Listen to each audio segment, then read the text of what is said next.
আজি 14টা দিন হ'ল তেওঁলোকে আমাক যেনেদৰে আমাক মানে প্ৰতিশ্ৰুতি প্ৰশাসনে দিছিলে আমাৰ মেডিকেলৰ সুবিধা পৰা আদি কৰি আৰু ONGCয়ে এতিয়া বৰ্তমানলৈকে আমাক এছকে পেট্ৰল মুখামুখি হোৱা নাই আমাৰ সমস্যাসমূহ কেনেকৈ আমি ভুক্তভোগী হৈ আছোঁ তেওঁ এবাৰ হ'লেও পৰিদৰ্শন কৰিব লাগিছিলে কাৰণ আজি 14টা দিনে তেওঁক আমি অপেক্ষা কৰি আছিলোঁ আহিব বুলি তেওঁ কিন্তু আমাৰ ইয়াত কোনো ধৰণে মানে পদাপন নহ'ল আমি ক্ষুভিত হৈছোঁ ক্ষুভিত হ'বলৈ আৰু মানে ভাষা নাই তেওঁ কেনেদৰে আমি মানে এনেকুৱা এজন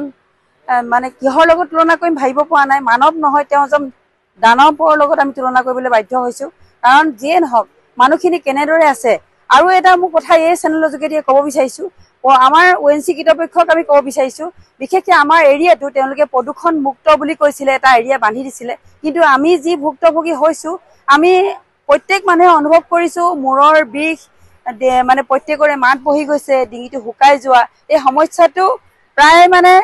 2 কিলোমিটাৰ আঁতৰলৈকে মানুহক এটেক কৰিছে তাতকৈ বেছিহে গৈছে কিন্তু তেওঁলোকে আমাক কিয় মানে সঁচা তথ্য দিয়া নাই যে আমাৰ প্ৰদূষণ মুক্ত নহয় আমি প্ৰদূষণযুক্তহে হৈ আছোঁ প্ৰদূষণত আমি মানে যিখিনি কষ্ট পাইছোঁ আমি বহুত কষ্ট পাইছোঁ মূৰৰ বিষ ৰাতিপুৱা উঠিবলৈ মন নোযোৱা হয় দুৰ্বল ভাৱ হয় আৰু ভাগৰুৱা অনুভৱ কৰোঁ শ্বাস প্ৰশ্বাসৰ অক্সিজেনৰ মাত্ৰা যেন কমি গৈছে আৰু হয় মাজে মাজে কমি যোৱা নিচিনা অনুভৱ হয় যেন শুই ঢলি পৰিম তেনেকুৱা নিচিনা অনুভৱ হৈছে সেয়েহে আমাক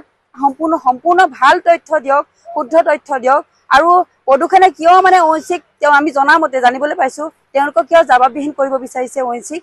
কি কাৰণে মানে তেওঁলোকে জবাববিহীন হ'ব লগা হৈছে প্ৰদূষণে কিয় তেওঁক জাৰি কৰিছে নিয়ন্ত্ৰণ ভালকৈ কৰি দিয়ক আমাকো এটা সমাধান দিয়ক বিশেষকৈ মেডিকেলৰ ব্যৱস্থা আমাৰ বহুদিনৰ কাৰণে প্ৰয়োজন হ'ব বুলি আমি মানে অনুভৱ কৰিছোঁ আমাক মেডিকেলৰ সুবিধাখন যাতে বহুদিনৰ কাৰণে কমেও 5 বছৰমান কাৰণে আমাক মেডিকেলৰ সুবিধা হয়তো প্ৰয়োজন হ'ব পাৰে আমি নিজে ভুক্তভোগীৰ কাৰণে কৈছোঁ কাৰণ আমাৰ শাৰীৰিক অৱস্থা আগতে যেনেকৈ সুস্থ বুলি আমি ভাবোঁ এতিয়া কিন্তু দুৰ্বল অনুভৱ হৈছোঁ নিশ্চয় আমাৰ কিবা এটা ক্ষতি হৈছে বুলি আমি অনুমান হৈছে ইয়াৰ যোগেদি আপোনালোকক অনুৰোধ জনাইছোঁ আজি আমি কনকলতা মহিলা সংগঠনৰ ফালৰ পৰা আমি ইয়াত আজি দেখা কৰিবলৈ আহিছোঁ আৰু সাধাৰণ জনতাখিনি বুজো লোৱা হ'ল আৰু ইতিমধ্যে আমাৰ দেখা গৈছে যিখিনি আজি 14-15 দিন মানে পাৰ হৈ গৈছে তথাপিও যে ONGCৰ খিনিয়ে কোনো এইখিনি বিহিত ব্যৱস্থা লোৱা দেখা পোৱা নাই সাধাৰণ জনতাখিনিয়ে যিখিনি ভোগ কৰি আছে সেইখিনি তেওঁলোকে মানে চাব লাগে কালি আমি গম পোৱা গৈছে যে আপোনাৰ যিখিনি খাদ্য যোগান ধৰিছে আপোনাৰ ডিম গোন্ধোৱা বুলি কৈছে ব্ৰেডখিনি আপোনাৰ এক্সপায়াৰ ডেট পাৰ হৈ গৈছে বুলি কৈছে গতিকে এইটো এটা কথা নহয় আমাৰ সাধাৰণ জনতাক তেওঁলোকে কেইটামান টকাৰ বিনিময়ত তেওঁলোকে দবাই থ'ম বুলি ভাবিছে নেকি তেওঁলোকে আজি কৃষ্ণ আগৰৱালাই হওক যোনে নহওক আজি ONGCৰ বিভাগৰ যিমান ডাঙৰ বিষয়ববীয়া নহওক তেওঁলোকক আমি স্পষ্টভাৱে এটা কথা সঁকি দিব বিচাৰিছোঁ যে আমাৰ সাধাৰণ জনতাবিলাক কেইটামান টকাৰ লোভ দেখুৱাই পানি কেইটামান টকাৰ বিনিময়ত তেওঁলোকে আমাৰ সাধাৰণ জনতাক যে এনেকৈ দবাই থাকিব বিচাৰিছে এই কিন্তু আমি সহ্য কৰা নহ'ব আজি কৃষ্ণ আগৰৱালা হওক ডাঙৰ বিষয়ববীয়া হওক তেওঁলোকৰ পৰিয়ালবৰ্গ আজি ডাঙৰ আট্টালিকাত সোমাই আছে তেওঁলোকে AC ৰুমত সোমাই আছে কিন্তু আজি সাধাৰণ জনতাখিনি আজি 14-15 দিন যিখিনি ভোগ কৰি আছে আজি খোৱা পৰা যিখিনি তেওঁলোকে ভোগ কৰি আছে সৰু বাচ্ছা এটাৰ পৰা যিখিনি আপোনাৰ ডাঙৰ জ্যেষ্ঠ এজনলৈকে যিটো ভোগ কৰিছে সেইটো আজি সাধাৰণ জনতাখিনিয়ে ভোগ কৰিছে গতিকে আমি তেওঁলোকক এটা কথা সঁকি দিব বিচাৰিছোঁ তেওঁলোকে ইয়ালৈ আহক আহি ইয়াৰ উচিত তেওঁলোকে ব্যৱস্থা গ্ৰহণ কৰক আজি আমাৰ সাধাৰণ জনতাখিনিয়ে যিটো ভোগ কৰি আছে সেইখিনি চকী আৰু উচিত তেওঁলোকে ন্যায় দিয়ক নহ'লে কিন্তু ইয়াৰ এটা আমি উচিত তদন্ত ল'বলৈ আমি বাধ্য হ'ম হয় আজি সাংবাদিক বন্ধুসকল আমাৰ মাজলৈ আহিছে মই এজন এই অঞ্চলৰ ভুক্তভোগী আৰু 68 বছৰীয়া এজন নাগৰিক আমি এটা কথাই জিলা কৰ্তৃপক্ষ অসম চৰকাৰ ভাৰত চৰকাৰৰ পেট্ৰলিয়াম বিভাগ তথা ONGCক জনাব বিচাৰিছোঁ যে আমাক এটা বস্তু স্পষ্ট কৰি দিব লাগে যে যোৱা 12 তাৰিখে যিটো ঘটনা 147 ৰিগত সংঘটিত হ'ল হু ৱেৰ দ্য কালপ্ৰিটছ হু ৱেৰ দ্য মিছডুৱাৰ্ছ কাৰ ভুলৰ বাবে এই টেকনিকেল প্ৰব্লেমটো সংঘটিত হ'ল আমাক অকণমান ৰাজহুৱা কৰিব লাগে আমি গম পাইছোঁ সেইদিনা মন্ত্ৰী মহোদয় আহিছিলে আমাৰ মাজলৈ আমাৰ ৰাজ্যসভাৰ সাংসদজনো আহিছিলে তেখেতলোকে প্ৰশ্ন সোধোতে তেখেতলোকে 3 তৰপীয়া এটা এনকুৱাৰী হৈ আছে বুলি কৈছে যিটো এনকুৱাৰী হৈছে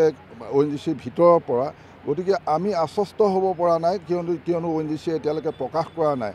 আমি SKPয়ে ভুল কৰিলেনে স্লাম বজাৰ বুলি এটা কোম্পানী আছে, সেইটোও অহা দেখিছিলোঁ। আৰু বিশেষকৈ ONGC নিজৰ ছেকশ্যনৰ পৰা কিবা ভুল হৈছেনে এই কথাটো আমাক, যিহেতু নেশ্যনেল প্ৰপাৰ্টি এটা লছ হৈছে, আৰু এই তেলখাতটো যদি বন্ধ কৰে তেতিয়া আমাৰ যিটো উৎপাদন যদি বন্ধ হয় RDSত, এটা হাইলি প্ৰডাক্টিভ ৱেল যদি বন্ধ হৈ যায়, আমাৰ স্থানীয় ৰাইজৰ যিটো ক্ষতিয়ে আজি আমি নেশ্যনেল এটা ধ্বংসলীলা ইয়াত সংঘটিত হৈছে। গতিকে আমি এটা CBI এনকুৱাৰী বিচাৰিছোঁ। ইয়াত আজি আমি স্থানীয় ব্যক্তি হিচাপে CBI হস্তক্ষেপ বিচাৰিছোঁ। মাননীয় মুখ্যমন্ত্ৰী মহোদয়ে আমাক মাজলৈ আহি ৰাইজক যথেষ্ট আশ্বস্ত কৰিলে। আজি মুখ্যমন্ত্ৰী মহোদয়ক আমি আমাৰ এই স্থানীয় নাগৰিক হিচাপে অনুৰোধ জনাম যে বিষয়টো আমাৰ CBIৰ দ্বাৰা যাতে এটা তদন্ত কৰোৱা হয়, আমি এইটো আহ্বান জনাইছোঁ। লগতে আমাৰ 500 মিটাৰ দূৰত্বৰ যিটো ব্যাসাৰ্ধ ইয়াত নিৰ্ণয় কৰা হৈছে ষ্টেট পলিউশ্যন কণ্ট্ৰল বৰ্ডে, এইটো আমি জানিবলৈ পাইছোঁ। কিন্তু আজি শব্দ প্ৰদূষণ, পৰহি অলপ থাম কাটিছিলে, যোৱাকালি দিনে নিশাই যিটো শব্দ প্ৰদূষণ কিমান অঞ্চললৈ বিয়পি পৰিল তাৰ এটা নিৰ্ণায়ক আমাক ষ্টেট পলিউশ্যন কণ্ট্ৰল বৰ্ডে আমাক দিব লাগে। যিহেতু মই ভুক্তভোগী, আজি এই ৰিগটো মোৰ ঘৰৰ সন্মুখেদি সকলো বস্তু SKPয়ে উলিয়াই লৈ গৈছে। আৰু SKP মই আন্দোলনৰ কথাটো ক'বলৈ নাযাওঁ, কোনে দল সংগঠন যিসকলে আন্দোলন কৰিছে আমি তেখেতলোকক ধন্যবাদ দিছোঁ যে স্থানীয় সমস্যা, যে জাতিৰ এটা দুৰ্ভাগ্যৰ সময়ত এটা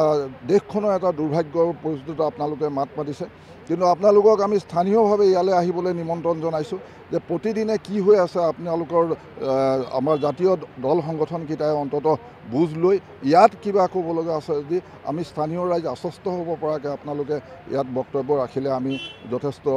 ভাল পাম, আমি যথেষ্ট সন্তোষিত হ'ম, আপোনালোকৰ প্ৰতি আমাৰ আস্থা বাঢ়িব। গতিকে মই দল সংগঠনকো এইটো আহ্বান জনাইছোঁ। আৰু ইয়াৰ পাছত আৰম্ভ হ'ব যেতিয়া পলিউশ্যন কণ্ট্ৰল বৰ্ড বা জইণ্ট ভেৰিফিকেশ্যন হ'ব, তেতিয়া আমাৰ বৰ্তমান মই ৰাইজৰ হৈ এটা কথা ক'ব বিচাৰিছোঁ, খেতিয়কসকলে এতিয়া কঠীয়া পাৰিব পৰা নাই। তেতিয়া আমাৰ যিটো জেঠ মাহতে কঠীয়া পাৰে, গতিকে আজি আহাৰৰ কেইদিন গ'ল, কঠীয়া পাৰিব পৰা নাই। গতিকে খেতি লাষ্টৰ শেষত আহি তদন্ত কমিটিয়ে দেখিব জইণ্ট ভেৰিফিকেশ্যন যেতিয়া হ'ব যে আহু শালি লাহি একো খেতি নাই, গতিকে ক্ষতিপূৰণ দিয়া নহ'ব। এনেকুৱা কিছুমান দৃষ্টান্ত ONGCয়ে ৰাখি থৈ গৈছে আমাৰ আগত। গতিকে আমি আশ্বস্ত হ'ব পৰাকৈ শব্দ প্ৰদূষণ আৰু বায়ু প্ৰদূষণ, বিশেষকৈ মিথাইল গেছে যদি অপকাৰ যদি বায়ুমণ্ডলক কৰা নাই, সেই ক্লিয়াৰিফিকেশ্যনটো আমি পলিউশ্যন কণ্ট্ৰল বৰ্ডৰ পৰা বিচাৰিছোঁ। পলিউশ্যন কণ্ট্ৰল বৰ্ডে তেওঁলোকক জবাবদিহি কৰিছে বুলি আমি বাতৰি কাকতত পাইছোঁ। কিন্তু যিটো বিষয় যে পলিউশ্যন হোৱা নাই সেই কথাটোৰ ওপৰত আমাক নিশ্চয়তা দিব লাগে। ধন্যবাদ।